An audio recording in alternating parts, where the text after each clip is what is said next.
for myself personally, with clients and prospective clients, I share my deepest, darkest days when I was broke and broken. This allows people to see me as a real person, as a normal person. It gives me credibility because, I'm just like them, right? And this is really what makes people relatable, right? This is what you think about people who you're closest with, who you're close friends with.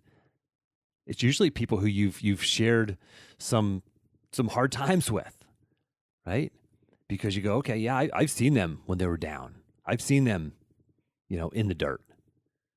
And when you have that knowledge of somebody, your respect for them goes up. Your relationship is stronger. Welcome to another episode of Success Through Failure. This is your host, Jim Kersey Jr. And today I'm bringing you another solo episode. But first, man, how about that episode or those episodes with Tim Ferriss, the past two episodes 246 and 247. If you haven't listened to them, man, they are just they're gold. They're gold as far as I'm concerned. Tim really helped to break down his thinking and his operations, like how he functions, his framework. I love frameworks for thinking through challenges, whether the challenge is relationships or business or just how to be productive or how to live your life or how to get clarity on a challenge that you're facing.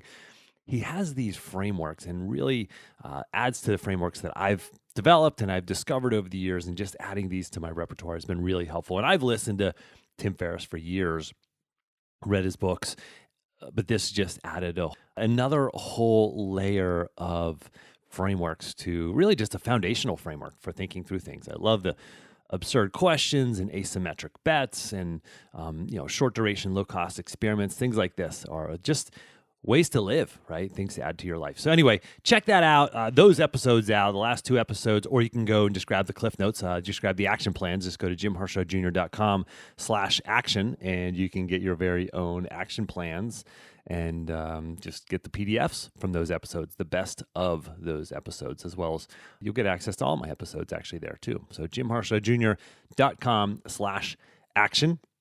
I hope you are doing well wherever you are, whenever you're listening to this. I'm listening to this during the COVID-19 crisis, or I'm recording this during the COVID-19 crisis. And you may be sometime off in the future.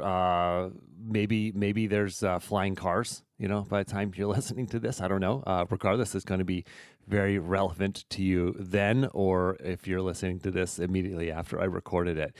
But I do hope that regardless of when you're listening to this, one thing that's very relevant is core habits, focusing on core habits. And the three core habits that really just come up most with my clients, my coaching clients, are sleep, exercise, and nutrition.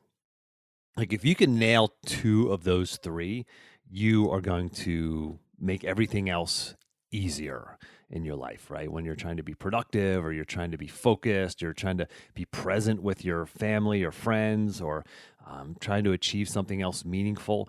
If you can nail two out of those three, that you're going to be doing pretty darn good. So any of the, we can layer on, 8 or 10 other habits, but these core habits are so important. Anyway, I actually talk about that more in episode 167, if you want to dive into core habits. But what I want to talk about today is the fact that we all want something from other people, right? And I'm recording this episode assuming that your intentions are good. If you're an evil person, if you're like Dr. Evil, then you have to forego this episode. But I'm assuming that your intentions are good, because a lot of what I'm going to share with you is a superpower, and it can be used for good or you could be used for evil. I'm going to give you a handful of tactics. Don't try to implement all of these, especially not right away. I want you to pick and choose. Kind of like actually referring back to episode 246, the first part of the interview with Tim Ferriss. He talked about, if you're trying to layer on everybody's, all these morning routines of all these people, these world-class performers, you're going to be doing your morning routine until 4 p.m. Well, it's the same here, right? Don't try to take all of these tactics and implement them right away. Pick and choose. Pick one, pick two, maybe three, implement them, and then come back and try some more. And you can always come back and grab the action plan. And because I'm going to have all of these in the action plan, just the same place where you go to get the other action plans, just jimharshawjr.com/action. But let's dive in here. So I've got 8 tactics I'm going to share with you. And some of these are going to be new for you, and some of them aren't. As a matter of fact, I know that number 8, the final one that I'm going to share, is going to be new for most people. This is a really great tactic. But let's take it from the top here. Number 1, okay, how to get what you want from other people. Number 1, I want you to imagine that you have that thing from that person, whatever it is, right? The raise from your boss, acceptance into some social group, whatever it is that you want, the approval of some application, whatever it is that you want, I want you to visualize it. I want you to see it. I want you to imagine that it already happened. Because when you do that, things, some people talk about sort of God or the universe starting to move things in your favor. Right? And I believe that. I believe in God. And I believe that, I believe in the verse Matthew 11:24, where Jesus says, "Therefore I tell you, whatever you ask for in prayer, believe that you have received it and it will be yours." And so there's that factor, but there's also the factor of just whenever you actually believe that you have something, that something already happened, and you visualize it, right? Whether it's winning the Olympic gold medal or anything else in athletics or anything in business or anything in your personal life, if you believe that you already have it and you start operating like that, then you start doing the things that you would have to do in order to get it, or to be that person now, right? To be that person who has the thing. And so it changes the words that come out of your mouth. It changes the tone of voice. It might change your body language. It changes your confidence. It changes the phone call that you might make, or the phone call that you might, not procrastinate on, right? Or the email that you want to send, that you have to send to get that thing moving. It just changes your action, right? It's the difference between, and you may have heard this before, but I think most people haven't. It's the difference between do, be, have, which is the way most people operate. They try to do the thing, and then they will have the thing, and then they will be the person, right? They try to do whatever they have to do, right? Whenever I was competing as a wrestler, I was trying to do everything I could, running more miles and lifting weights and watching film and training and rehabbing injuries so that I could have the award and recognition that I wanted. And then I could be the person, and then I would finally be that person that I wanted to be, that tough, disciplined wrestler. Well, I had it backwards. You don't do and then have the thing, and then you'll be that person. You have to be that person first. If you be that person first by visualizing, then you will do the things that you need to do, and the words will come out right, the tone of voice that you use, the athletic sense. It's like the training. It's like you'll stop hitting the snooze button when the alarm goes off at 5 a.m., right? And then you'll have the thing at the end. Have comes last.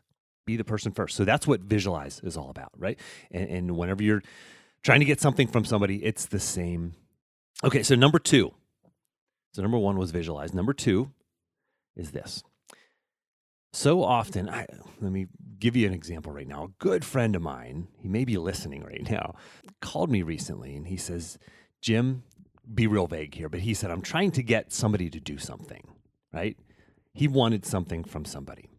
And his goal was to have a meeting with this individual and tell them all the reasons why they should do what he thinks is right, right? All the reasons why. Here's the boom, boom, boom, 10 bullet points. Here's why, here's why, here's why, here's why, here's why.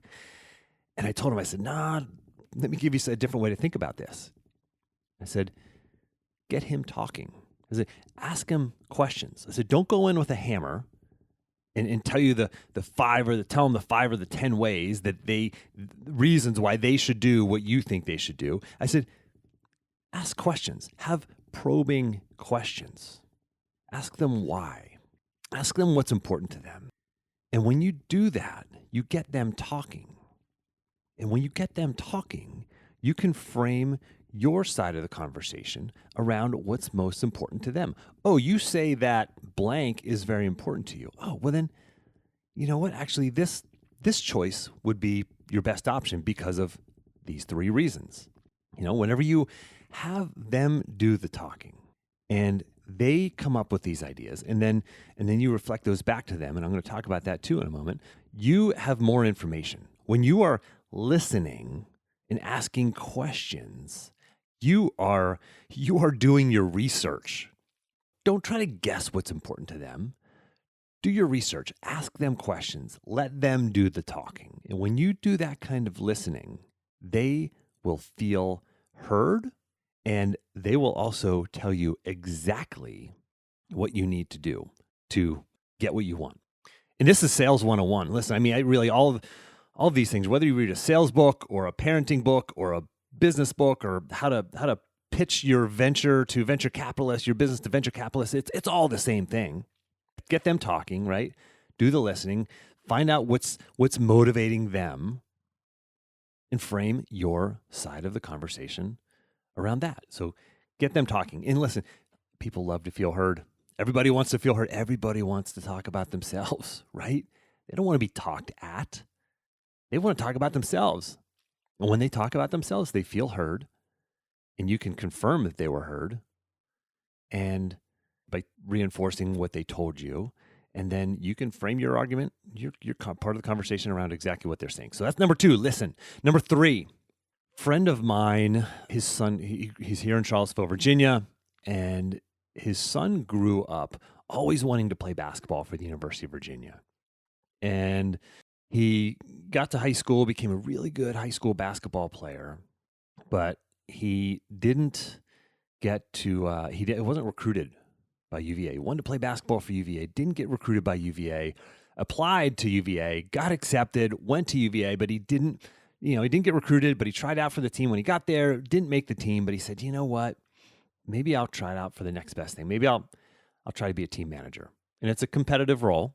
It's a competitive job to get, but he got it. And you don't get paid for this. I mean, you're wiping up sweat off the floor, you're handing out water bottles, but he did it, and he dedicated himself to this. He dedicated himself to that role.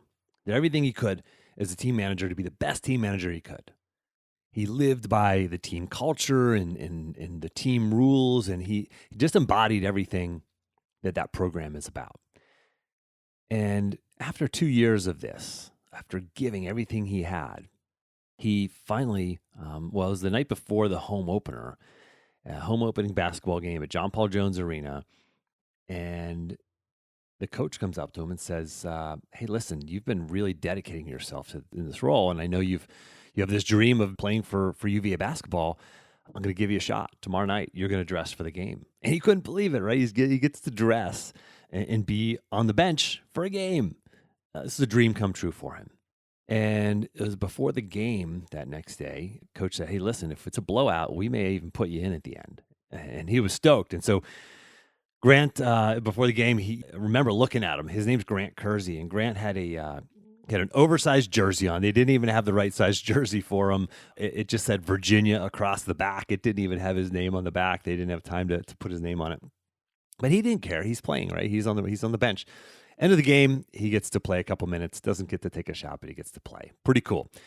Same thing happens the next game. Actually, let me back up and say, after the game was over, the media, Tony Bennett, the head basketball coach, is in the press conference, and they're saying, the media is asking, like, who's this guy? Like, who's the guy you put in? Like, doesn't even have his name on the back of his jersey. What the heck is this all about? He says, that's Grant Kersey. He said, he's our team manager, and that guy has given everything he possibly could give to this program, and he deserved a shot, so I gave him a shot. And so Grant becomes this sort of like local mini celebrity amongst the UVA faithful. Next game comes, he gets to play a couple junk minutes again at the end. But the third game, he gets to play again, and it's the end of the game. It's a blowout. Well, Grant gets the ball. He's at the 3-point line, and he's ready to pull the trigger. And everybody just held their breath. Oh my goodness! Grant Kersey, the team manager, is about to take his first shot of his career as a college basketball player for UVA. Was ranked, I don't know, top 5 in the country at that time, right? He's playing for a top 5, one of the best college basketball programs in the country. He's about to take a shot.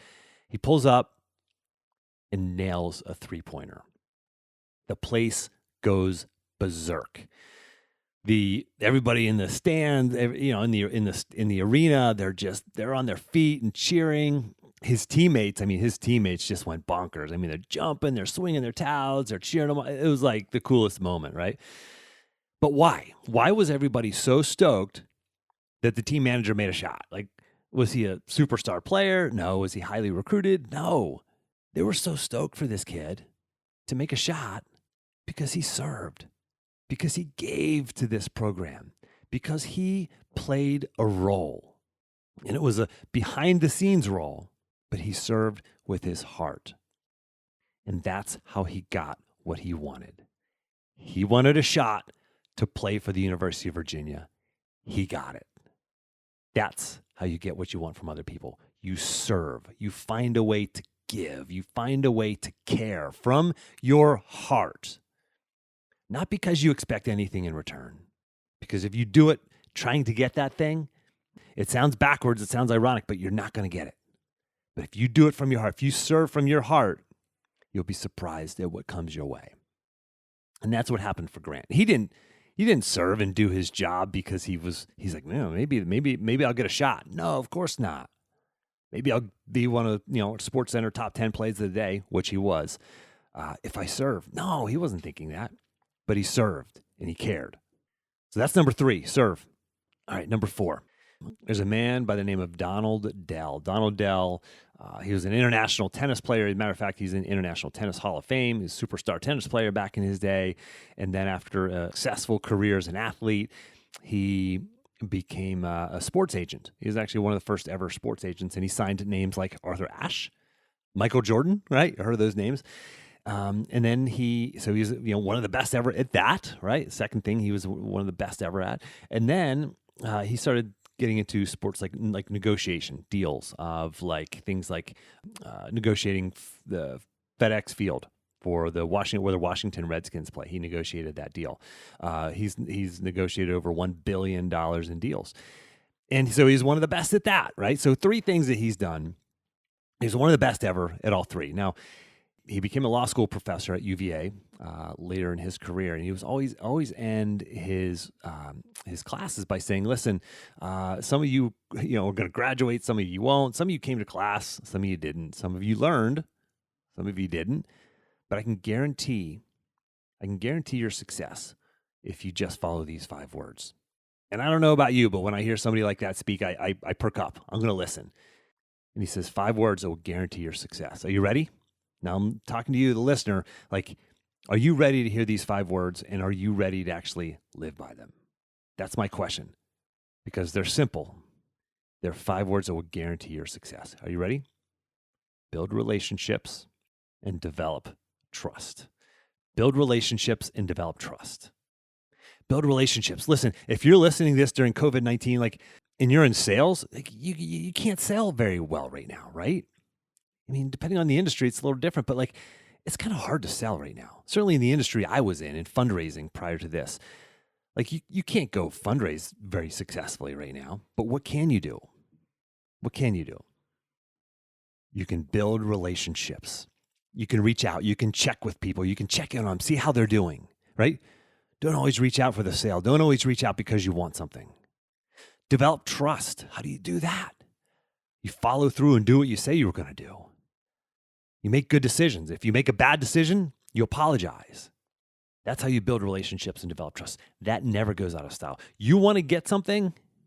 Build relationships and develop trust. All right, that's number 4. Number 5, good friend of mine, Steve Garland. He's the head wrestling coach at UVA. Holy cow, I'm talking about Virginia a lot in this episode. Do you think I love that institution or something? But so Steve Garland, he was my teammate at University of Virginia. He was a NCAA national runner-up wrestler, good friend. I was in his wedding. He was in mine. Anyway, super guy.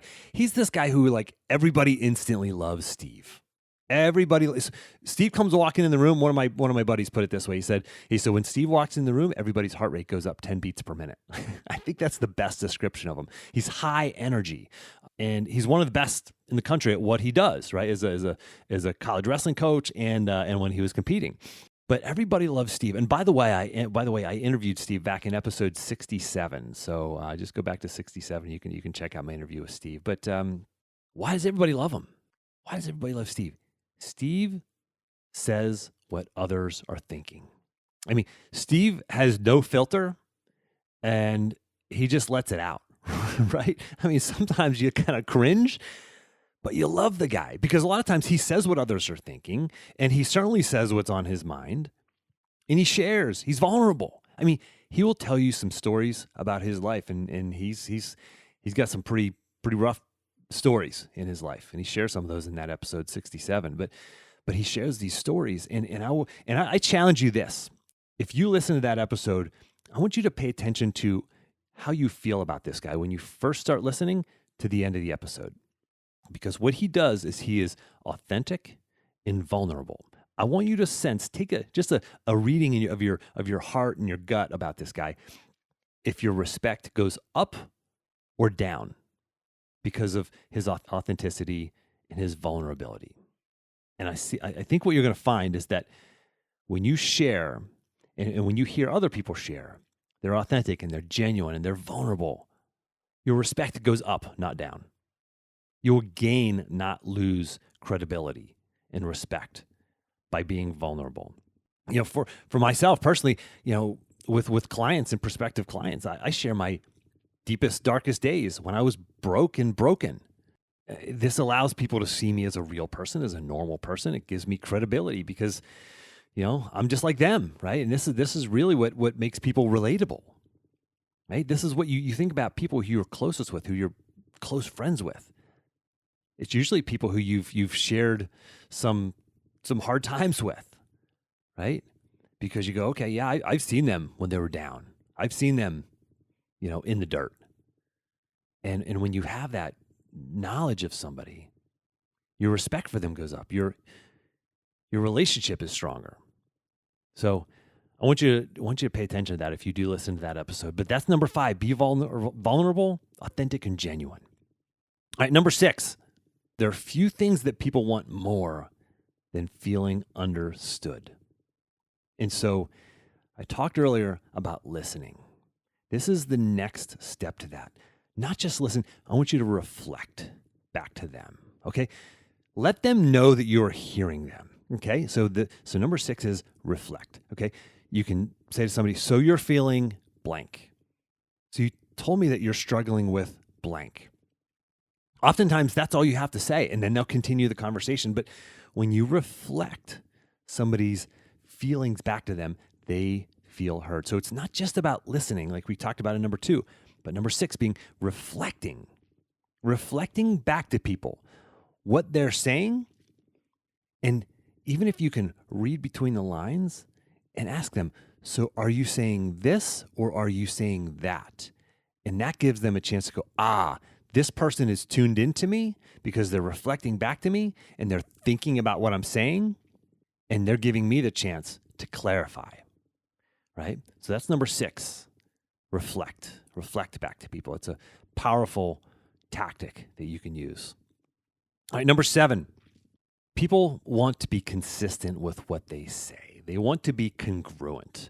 Like, have you ever said something and then, I want you to really be honest with yourself here. Have you ever said something and then you realized that you were wrong, but you wanted to be consistent, so you kind of defended your stupid position anyway, right? You ever notice that? We've all done it, right? And sometimes we're just not conscious of it, right? Other times, like I'll catch myself doing that with my wife, Allie. I'll say something and she'll say something, you know, she'll challenge it.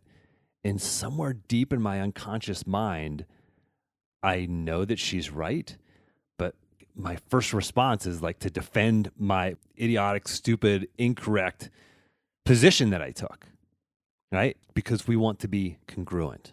But you'll notice that. So I want you to be aware, be mindful, be aware of when you have conversations and catch yourself doing that. And sometimes just you'll notice it afterwards. But people want to be consistent. People want to be congruent. So as you're listening to people and as you're reflecting back to them, you can use words that they use. So you said you feel blank, right? And you said that you want blank, right? So, okay, so you, number one, you listen. Number two, you reflect back. And now you can say, well, if that's the case, then you could blank, or shouldn't you blank? Like, use their words. Okay, you feel blank and you said blank. Well, therefore, this is probably the right course of action, right? You know, if you're trying to get more resources for your department at work, right? You know, a new hire or more funding or more whatever. Okay, you might sound like this. You know, you said that you want to increase productivity here, right? And you said that you want to go from producing 75 widgets a day to 100 widgets a day, right? And if we can do that, it's going to increase our bottom line by $500,000, right? Well, if yes, they get them saying yes, right? They're saying yes, yes. Well, then shouldn't we invest $100,000 in a new hire? Or shouldn't we invest X amount of dollars? Shouldn't we invest a $500,000 one time into this piece of equipment that's going to help us, you know, increase output and drive $500,000 of revenue per quarter, and it's going to pay for itself in one quarter? Wouldn't this be a smart investment, right? You said you wanted to increase productivity. You said you wanted to increase output. You said you wanted to maximize the bottom line. Would this be a good investment? And it's going to be hard for them to say no, right? No, because and it's like, well, they'd be going back on what they said. So you're using their words against them. Now listen, for good. This is a superpower. Use this for good. A friend of mine, Matt Neese, he's a realtor in Charlottesville, Virginia.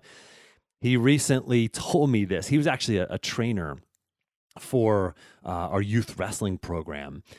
And he was a trainer at the University of Virginia, and then we hired him for our youth wrestling program to kind of, you know, watch practice and just be there in case any of the little guys got hurt. Little guys and girls, I should say. And he told me recently, he said he remembered when I told a bunch of youth wrestlers that they are responsible for using their wrestling superpower for good, not evil. Because I'm like, yeah, you can take this move and go home and beat up on your little sister or your big brother or whatever. Or you could be a bully at school with this stuff. I mean, you could, right? I mean, this is a superpower I'm giving you. I'm teaching you how to dominate another human being physically, right? You have the responsibility to use this for good. Right? And it's the same thing with everything I've given you so far. So I've given you 7 points. Here's my last one. Identify what people believe and that is false. Okay? So, you know, you again using this situation with your boss. You said that there's not enough money in the budget, right? You know, I felt that way too. But I realize this is kind of reading it, you know, putting some words in between the lines here. I felt that way too, but I was mistaken. I was wrong. I had a false belief. Okay. You said there's not enough money in the budget. And I felt that way too. Then I saw the return on investment that our competitor was getting, or that this other department had. This is called identifying false beliefs and helping them have an epiphany. And this is straight out of the book of Russell Brunson. And Russell Brunson's matter of fact, he was a guest on the podcast. He is one of the top entrepreneurs on planet Earth right now and top marketers. And I interviewed Russell in episode 50. But in his books, he talks about this, identifying false beliefs, right? You're trying to get something from somebody, and somebody says, well, there's not enough money in the budget. Well, actually, that's a false belief. You're right. There may be, you say not enough. This is a revenue producing machine. Listen, I felt that way too. And then I saw our competitor. Then I saw another department. Then I saw this as an opportunity. They're saying, oh, so you're saying, okay, so I can relate to you because you're saying I felt that way too. Right? Oh, okay, so this person felt the same way as me, and then they had this epiphany. Then I had this epiphany.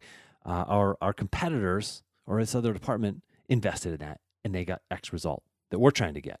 So your job is to help that person have that same epiphany and also sit on the same side of the table as them. Listen, I felt that way too. That puts you on the same side of the table, not on the opposite side, trying to sell them. You're going on the same side of the table as them. And listen, if this comes from the right place, from your heart, going back to serving, going back to build relationships and develop trust, going back to be, do, have, be the servant person first. Be the person who has what you want. If you start with that, the words will come out right. If you start with, I just want something for me and it's mine, mine, mine, then the words aren't going to come out right. But if you come from a servant's heart, if you start with being the person who has that thing already, if you start with the concept of building relationships, developing trust, the words will come out right.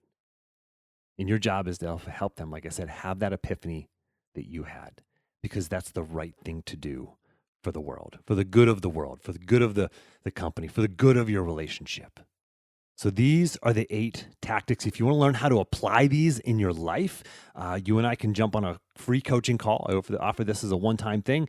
JimHarshawJr.com/apply. You can grab a time open on my calendar. My slots are limited.